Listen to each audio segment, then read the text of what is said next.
Hi everyone, I'm Jack the Rambling Raconteur. I hope that you're doing well. I'd like to share some thoughts on From the Mouth of the Whale by Sjón, a strange and interesting novel. Sjón is from Iceland, and this novel is primarily set in 17th century Iceland, although we do get a detour to the laboratories in Copenhagen.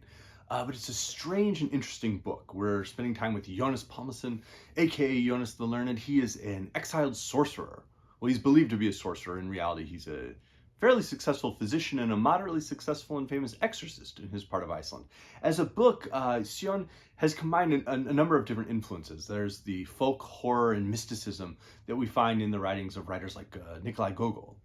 Then there's that deep pathos, that comic pathos and comic horror that we find in writers like Faulkner. And there's the deep philosophical probing and questions, the existentialism that Sjón allows his character to experience and wonder about. And we see that in writers like Dostoevsky, Ralph Ellison, numerous others. So it's a book that's aspiring to many different things. And I think it accomplishes most of those things. But it is a dark book. It's a very harrowing book. Jonas, as a character, is combining attributes of the Hebrew prophets Jeremiah and Jonah. Of course, with From the Mouth of the Whale and a character named Jonas, there are Jonah references. But the character Jeremiah and that sense of weeping, of loss, of grief that he has in the Hebrew Bible or the Old Testament, I think is a clearer sort of influence and touchstone for Jonas. His integrity has led him into trouble. We find out eventually the reason for his exile, and it's astoundingly horrifying. But that exile is not just affecting him, it affects his wife. By the time this book picks up, they're in their older years, their final years. I think he's about 60 and she's in her latter 50s. And so their exile has lasted for a generation. They lost 3 of their 4 children young during this exile. And so we see this extended winter of loss and grief in their lives. But the book ultimately has these sparks of hope. This sense that Jonas, with his curiosity, with his drive to discover new aspects of the world and to maintain a sense of integrity despite everything. Ultimately, there is a sense of hope. But it's also a book that has some just astounding writing. So I wanted to give an example of that. Only those who have learned the tongue of angels can tell how one's name will sound in the language of light. So there is little to be gained by craning one's neck to the skies and combining one's name with prayers. That twittering will be of no more use than the croaking of a soulless great auk, if there is no intercessor up there to interpret the mortal name of the one who prays and translate it into the language of heaven. We need the glorious Saint Thorlakr and Gudmundur the Good to translate the names of us poor sinners for the wondrous race above. What I am called in the language of eternity, I will not learn until doomsday. I hope the call comes from above, because it is also said that everyone has another name in hell. And I will be damned if I ever want to learn what they call me in that hideous place. Aha, but you, Sandpiper, have nothing to fear, for you have no name besides what people call you at any given moment, and those are all earthly names. Heaven only has room for good men. And so we have these wild meanderings that Jonas experiences as he's dealing with nature. Periodically, there are these passages that give little details about the natural world, of Jonas's natural world, a time when the auk is a bird, a flightless bird, but a bird that exists, that's not extinct yet. He curiously brings an auk to the court in Copenhagen, where he gives it as a gift to the great Danish scientist Ole Worm, also known as Olaus Vermius, for those of you who are fans of Lovecraft. And he brings it in a box and feeds it fish, and so it becomes this sort of pet.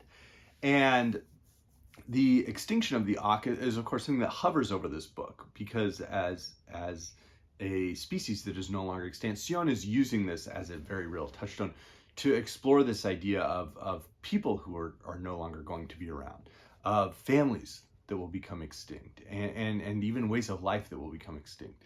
And so that pervades the book. But it's also just strange and fascinating and weird at times. Now the patience of the players was tested. The dead generally possess more fortitude than the living, as is clear by the way they lie still in their graves while man scurries around like a frightened field mouse, trembling and quivering in the rare moments that he pauses, resembling a mouse in that as well.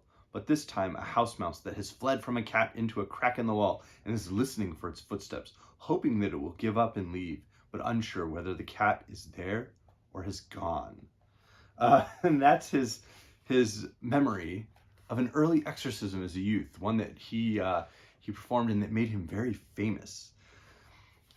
And there are also these strange moments where he's commenting on knowledge and the ephemeral nature of knowledge, the knowledge that he has. There are secrets that Jonas has been keeping throughout the book, and his reason for exile, the truth of his exile being one of those.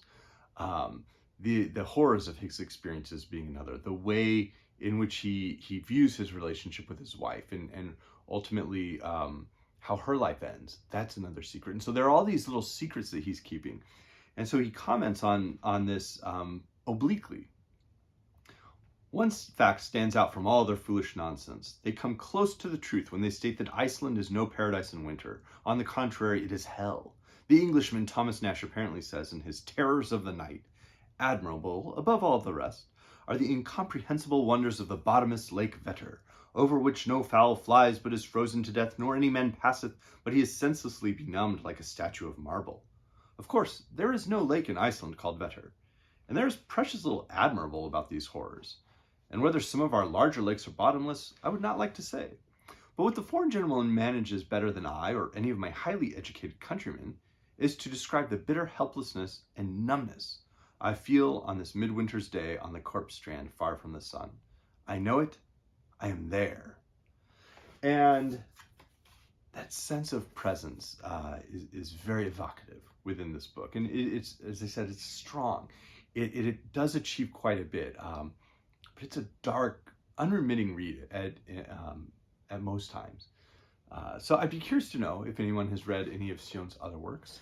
He's collaborated with, I believe, was it Björk? In music, writing lyrics for some of Björk's songs. So he's an interesting individual. I believe he's involved in film, writing some screenplays as well. So this was an interesting book to read. I sort of read it in an Icelandic Saga mood. I had mentioned, of course, As I Lay Dying by Faulkner, that type of speaking and deep consciousness, speaking from beyond the grave, even with Addie Bundren. And that there are moments of humor that relieve just the deeply unpleasant experiences the characters are experiencing. The Ukrainian's tales from Nikolai Gogol, I think, are very closely aligned to this. But there are moments in which Jonas is dealing with the bureaucracy such that it is both in Iceland and in Denmark. At the time, Iceland was ruled by Denmark, Norway, a sort of two realms kingdom. And that all sort of ties together really well with the tales of Gogol. The questions that Jonas experiences, the questions particularly towards the end of his life, reminded me of the narrator from Notes from Underground, and of course then Ralph Ellison's Invisible Man. The way in which the landscape can feel so dangerous, that there is this sense of, while the world is impermanent, people are even more impermanent. Reminded me of the great Zama from Antonio di Benedetto, one of the great books I've read. I would be remiss if I did not mention Moby Dick with this. There's even a section about the white whale in 17th century Iceland. I had made the Lovecraft joke because Lovecraft used Ole Worm as his translator of the Necronomicon into Latin, although he set that about 400 years before the real Dr. Worm lived. I was reminded of Volman's The Ice Shirt. And then in terms of that sense of pathos, that deep agony that characters experience, I was reminded of Angels by Denis Johnson, also Jesus' Son, but probably Angels a bit more. So I'd be curious to know if anybody else has read anything by Sjón, if anybody else has read From the Mouth of the Whale, or other great Icelandic writers that I'm missing out on. And I hope everybody has a wonderful start to this week. Thanks.